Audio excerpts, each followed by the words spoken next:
first game. Alex, come here. Get on your knees.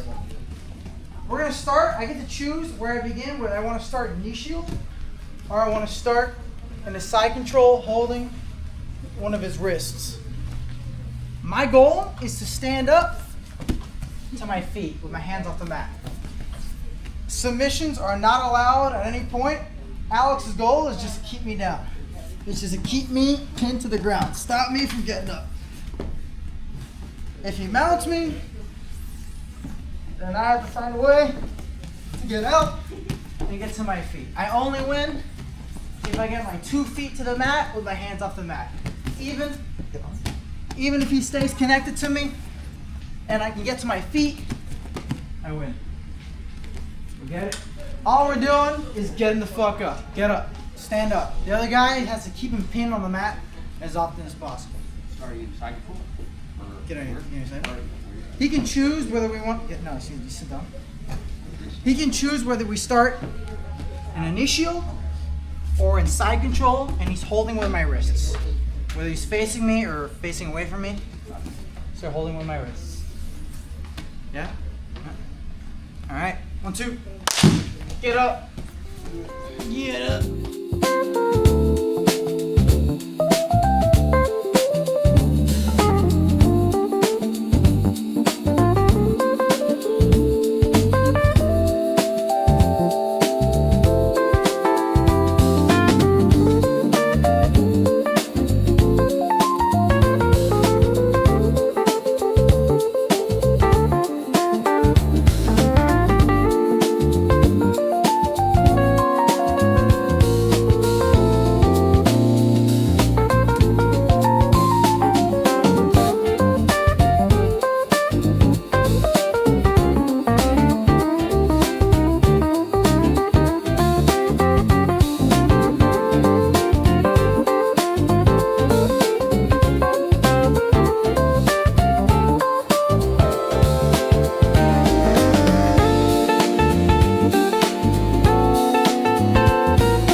We're going to start. Sit in front of me. Sit in front of me facing the opposite direction. We're going to start in a crab ride. So I'm going to start connected to Alex's shoulders in any way I want with my hands unlocked. Once I begin, I can lock my hands however. My ankles are under his hamstrings. My goal is to cover his hips, take his back, and I win. Wherever he goes, start moving. Wherever he goes, my goal is to get 2 hooks to win. I'm gonna start here. The next time I go, I'm gonna start on my side. So I'm gonna start alternating on a side and square up like this. If Alex turns and faces me in any way at all, if he faces me at all, he wins. Come back. Let him out. If he turns and faces me, he wins. I have to stay chest to back. I have to stay chest to back as I look to cover his hips with my legs. Once again, I start with my ankles under his hamstrings, my hands connected to his shoulders, and any way I'd like. Once I start, I can lock my hands. I start with my hands unlocked. You get it? In a crab ride, alternating, sitting up, and on the side, this guy just has to turn and face. Yep. 1, 2. Oh, real quick. You're allowed to submit, right? So if I'm trying to take his back and he's not letting me, and I just try to throw in a strangle, and this in turn allows me to hook him, that'd be great. And or if he just taps. If he's getting his way low, can we do triangles? Yeah. You can play for submissions. I really want you to try to look to take the back. I really want you to try to look to take the back. But if he's making it really difficult, then yeah, I can try to do other stuff. I want you to climb to the back though. Yeah?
start with his ankles and lean forward a little, please. Jesus Christ. I'm gonna start with my ankles connected to his hamstrings and I'm holding his ankles. I win if I just lock my hands around his hips like this. All right. So long as I'm behind him or have a connection to his hamstrings, move. Roll. So long as I'm behind his hamstring, I can look and try to lock my hands and win. This is more or less a step behind what I wanted you guys to play previously. Like if he's tried to turn and face really hard. Start climbing from his ankles to his knees, to his hips, and then eventually you get to upper back exposure. But if you just lock hands around his hips, you win. If I'm right here, he's asleep, and I just do this, I won. Stand up. You can pick whether you want to start there or if you want to start. So I can start with him standing and 1 foot in, 1 foot out. When he's standing, I want you to start with 1 foot in, 1 foot out. Or you can start with him on his knees if you want to. You can pick which one. We got it? This guy, just turn and face, however. So long as I'm behind and I haven't locked my hands around his hips, the game is live. Yeah? Yeah? No questions? Nice. Once again, we can start here or stand up. We can start holding both ankles, 1 in, 1 out. Oh yeah, sorry. So I win by locking my hands. I can also win by locking my legs around his hips. If I lock into any sort of leg entanglement, I win. Legs locked around the hips. And or, turn and face me. If I get chest to chest, past his knees and feet, I win. The primary way I want you to win is by locking hands around the hips. But if I go back, turn and face me again. Turn and face me again. If I try to face him, if I try to pass his guard and he starts to stop me, that's a win. I lock my legs around his hips. That's kind of the idea I want to get across. But if he regains his guard, if he gets his knees and feet in front of me, he wins. Okay. So long as his knees and feet are not in front of me, and I can get chest to chest with my hands locked, I win. Is like if he's like switches the bottom, is like Delahiva still alive or? If he's on top. Yeah, like if I got on top. Yeah. I won.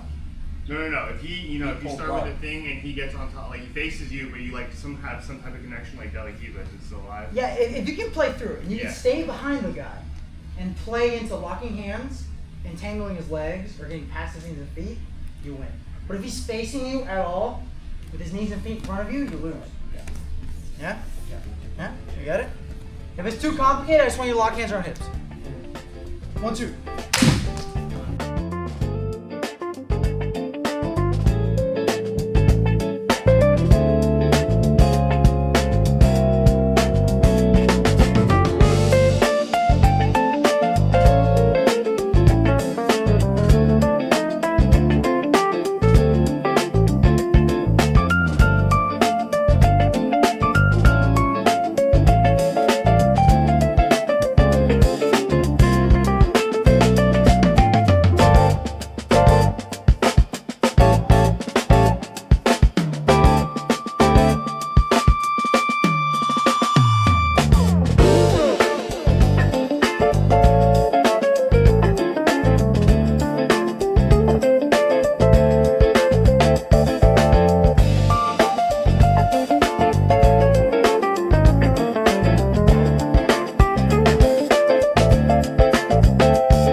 All right, next game. This, you can drill to get the hang of it if you want. You can drill this as much as you like. Or if you understand the game, you can just play the game. Stand up, Alex. Actually, get on a knee. We're gonna start with this on a knee, actually. So he's gonna be on a knee. I'm gonna alternate between going here I start from here, and I'm gonna alternate between here and starting in this way.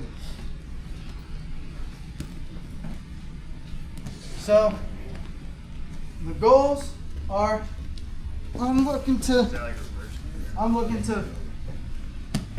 get on top and stay on top.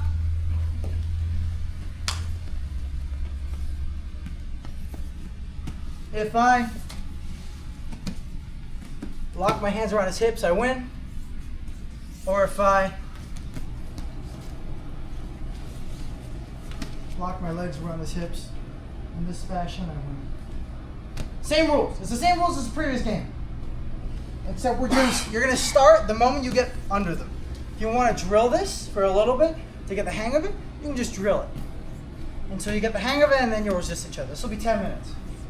So, this first thing, let's just make sure this guy's hips are a little high so it's a little easier.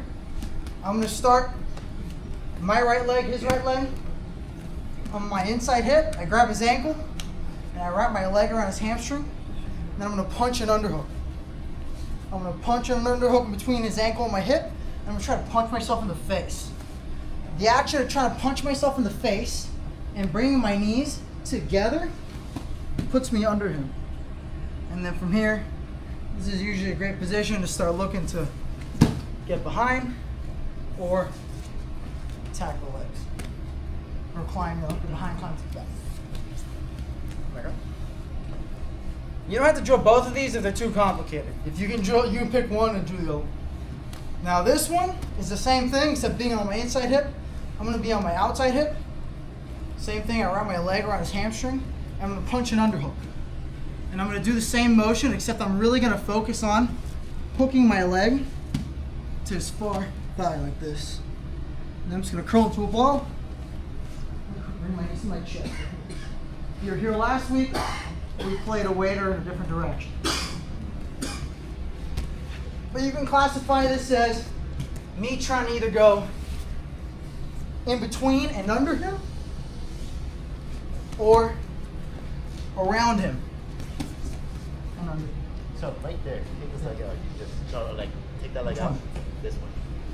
No. Out. You just lock it in, like right there. Like this? That's not a. You can't just shoot that for a leg lock.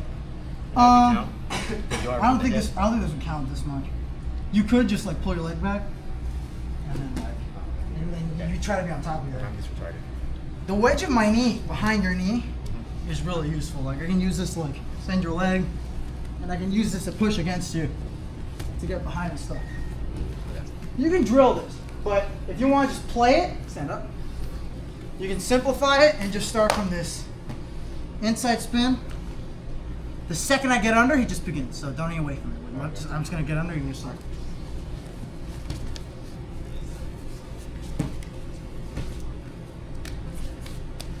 His goal is to turn and face. Same rules as the previous game, but I want you to rep the thing to get into. Any questions? One more time, the last one. One more time. The first one or the We just second? did right now. The one I just did? Yeah. Just get to the dragon. Yeah. This kid's a dragon. Yeah, can't feel the Kiss the dragon. dragon. Fuck, I know, Jesus. Kiss the dragon. I'm here. I punch my hand in between his ankle and my hip, and then this foot's usually up here. I just squeeze my knees together and I punch myself in the face. I can even use my hand to get on. That's whatever day. It's probably H. It's fine. Huh? You get it? We got it?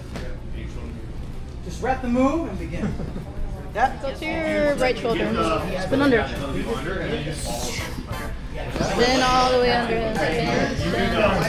There you go. And start. What am I trying to do? Oh, well, he locked his hands. Okay. I'm trying to stop him from locking his hands. Okay, that's a good one. Yeah. Bring on it. So you did right there, where you left it, and you like took the leg out. Try to keep the leg there. Bring your knee all the way. Try to get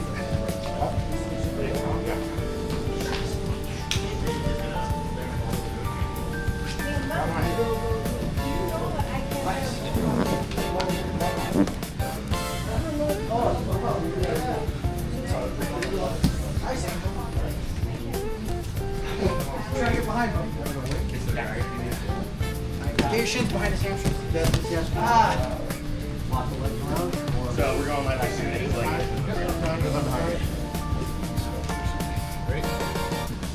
Why is it so loud? Outside ball. When you do a deli heat, the one you showed today is on the sketch. Basically the same. Very good. Punch your hand through. There you go. There you go.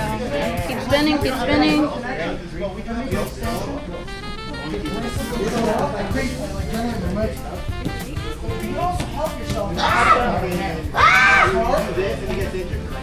You guys have to move. Come on.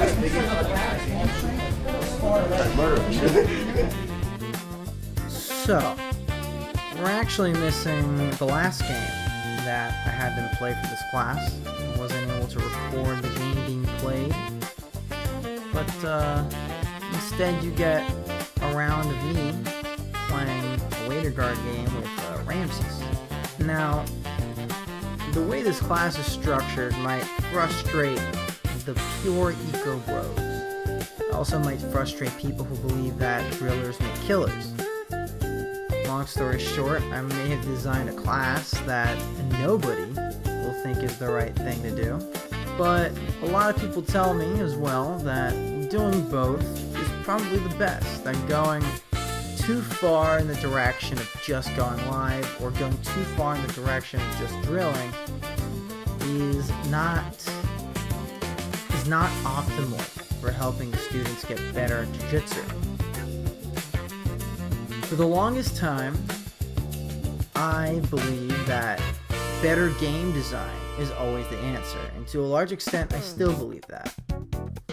Playing games that are really specifically designed to help me get better at arm bars is going to be a lot better than just drilling 5 different arm bar sequences. But my argument against that is, and I'll use Mika Galvão as an example. Mika Galvão got really good at arm bars. Most likely because he probably drilled an arm bar like 1 billion times. But that doesn't necessarily mean that the drilling itself got him really good at arm bars. My theory is that him drilling an arm bar that much helped him develop a strong point of focus as to what he needs to look for in a live roll. He's developed a strong sense for attaching his hips to his opponent's shoulder, connecting to their wrist, and straightening and bending their arm in a way that fucking breaks their arm in half. Just repping the move isn't enough. But the move itself can give you a point of focus that you can carry into live work. Now, again, better game design could take the place of just pure drilling. Recently, I've been trying to reapply drilling into my classes just to see what happens, just to see how my students respond and how much they like it. In this class, I made the drilling they did optional. They could drill those 2 moves that I showed as much as they want, or they can just go on and play the game. My idea is they drill it a little until they get it and they feel comfortable with it, and then slowly they start adding more and more resistance until eventually they're just on playing the game. They had 10 minutes to do this. And listen, I get it. I understand that the science all points to the fact that live work equals direct skill acquisition.